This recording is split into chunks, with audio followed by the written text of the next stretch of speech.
The military, like any organization, needs people in order to function. Now, they can force people to join, or they can rely on their recruiters to get people to join.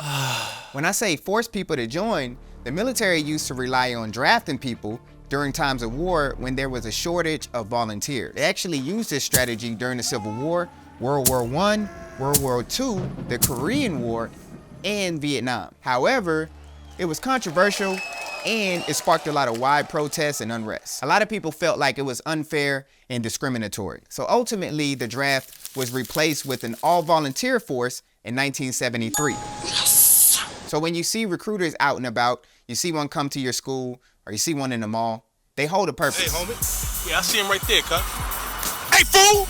Catch! Their job is to educate the public on military benefits and guide them through the process of enlisting into the military. Without recruiters, the military can have a hard time finding people to fill the roles to ultimately protect our country. Now, I'm not making this video because I expect a draft to happen or anything. I just want to educate y'all on what a draft is. So it's possible for a draft to happen again, but it would take a lot of variables for that to happen. So there's a database called the Selective Service System, and it maintains data on all potential draftees. And this can be activated by Congress and the president in the event of a national emergency. However, like I said, the likelihood of it being implemented would depend on a lot of factors, to include the level of military recruitment, the availability of volunteer troops, and the perceived threat of national security. So to make that simple, if there was an increase for the need of troops and a shortage of volunteers, the government could consider implementing a draft. So I know a lot of you want to know what that would look like. So generally, all males between the age of 18 to 25